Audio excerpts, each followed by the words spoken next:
Hey YouTube, Carlo here. Welcome to the vlog. In today's episode, New Balance. Medyo nakasawa na ang Adidas tsaka Nike and the usual brands that we unbox on the channel. So I thought we might change it up a bit and talk about New Balance. So I have here a pair that I bought a couple of weeks ago, but I haven't really unboxed yet. So today, unbox natin siya, put it on feet, and let's just do like a quick on feet review. Tara!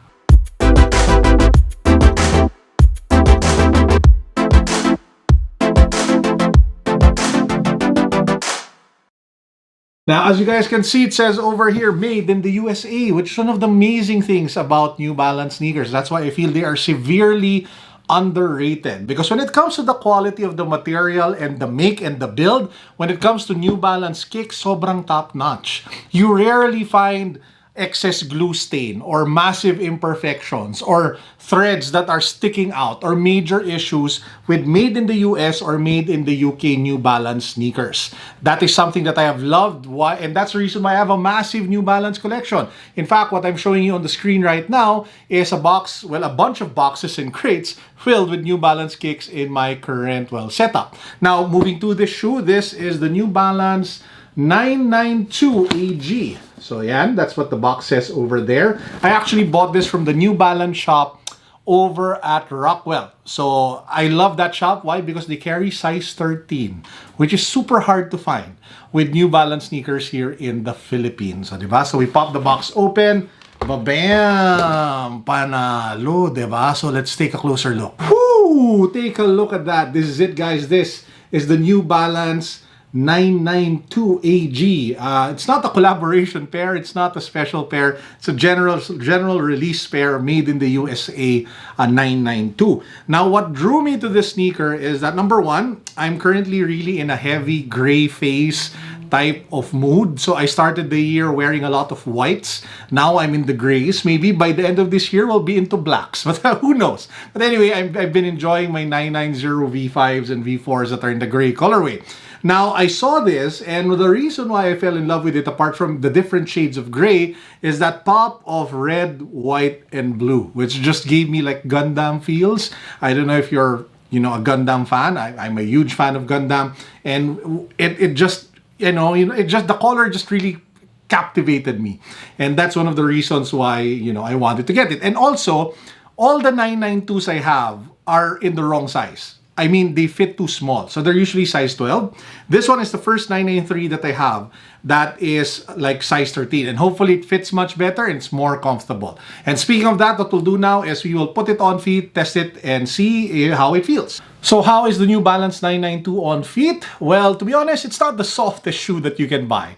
Nor is it the best in terms of cushioning. When you want something that's soft and you want something that's bouncy, you can gravitate towards the newer generation running shoes. Like, for example, the New Balance Fuel Cell. I think Fresh Foam that I love. The V11, that was fantastic. One of the best, most comfortable sneakers I've ever tried in my life.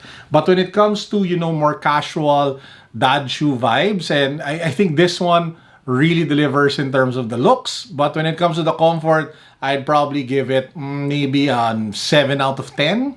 Not really the most comfortable sneaker, but hey, it just looks really nice. Parang compared to the 990s, I still feel that the 990 V4, V5, V3 beat the 992s in terms of comfort.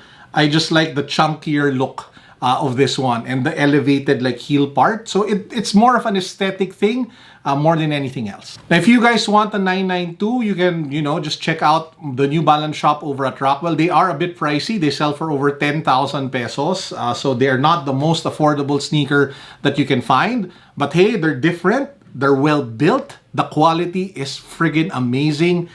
And I just love the overall vibe that you get with these shoes. So if you're like me, hop on over to your car or to whatever it is and check out New Balance over at Rockwell. Now, at this point in the episode, what I'll do is I will quickly bring you guys along with me because I'll be dropping by Unbox Greenhills to check out a couple of stuff, and then from there, we'll end the vlog. So, tara, sama kayo. Watch of the day, we have the Seiko Tubataha. So, it's a Seiko inspired by the Philippines. Hindi lang nakaset yung time. Pero ganda niyan. Of course, sneakers of the day, we have the New Balance 992s. Woohoo! So we're here at Unbox Greenhills. So tingnan natin kung ano yung mga pinakabagong mga cabinets and mga stuff that you guys can check out and buy. So before anything, may papakita ko sa inyo kasi malapit na maubos.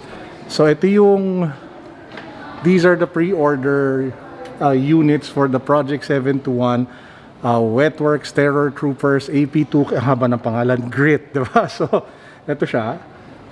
Just in case you guys haven't seen it yet, I think paubos na talaga yung pre-order slot. So if you guys want one of these limited edition units, they are our collaboration art figure. Make sure na i-check nyo yung Solid Toys over at Instagram, or you can drop by here. Hanapin nyo siya. Ikaw ba hanapin? Yes. O yan, hanapin nyo siya. Tapos tanong nyo, may libreng t-shirt din to na inspired by the same figure when you buy it. So again, link down below to their IG. Paubos na yung pre-order slot, so make sure that you book yours ASAP. So we also have here like a Supreme-ish cabinet dito sa Unbox Greenhills. So I'll just show you what are the different Supreme items available and their prices. So we have over here, ito yung glow in the dark na Supreme, ano ba to, lighter. So we have two selling for 5,000 each. We have another lighter over here. Medyo transparent siya, selling for 4,000. We have this nice looking padlock na transparent, which is going for 3,500. Ganda tingnan. This flask is 9,000. Mahal na flask ka, pero social. And we have this flashlight for 7,000. Ito yung feeling ko sobrang steal. We have the Supreme socks. So this entire pack, ang dami niyan guys. Oh. Ilan yan? 4? 2,000 lang for the entire set. Crew socks. That is such a big steal. So you have one red set, one black set. Again, 2,000 lang oh. Supreme na socks na pack. Ito red. Dapat hiwalay-hiwalayin to. Tapos pakibenta isa-isa. And then you have the stapler over here, which is selling for 5,000. You have the Supreme book. I don't know how much they're selling that. And then if you go down here, we have these mini pouches na pwede nyong ihang. They're going for 3,000 each. You have two teal, one in magenta, and you have the waist bags, 7,000, magenta, teal, tig-isa-isa. Yun, no? So we're here at the Project 721 booth, and as you can see, most of the sneakers are already out. So nabenta na halos karamihan. But the good news is, we're actually going to do a big restock for the weekend. So a lot more steel deals, different sizes. So this video should go up on Friday or Thursday.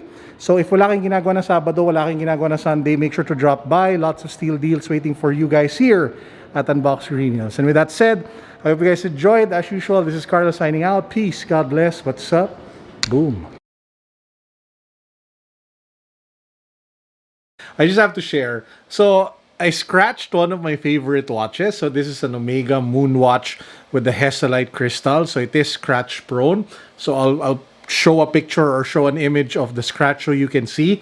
But apparently there is a solution that you can use that was sent over by my good friend Ben to be able to fix this. So tingnan lang natin kung maayos ko siya. I don't know if you guys can see it, but it's over there near the 12 o'clock position. There's a hairline scratch over there. Sobrang nakakaasar tingnan. So kailangan natin siya ayusin. So this is going to be our savior, the Polywatch solution that was sent over by my friend Ben. So brother, I hope this works. Oh my God, it actually worked. What? What? Natanggal yung scratch. Ben, salamat. Polywatch, you rock.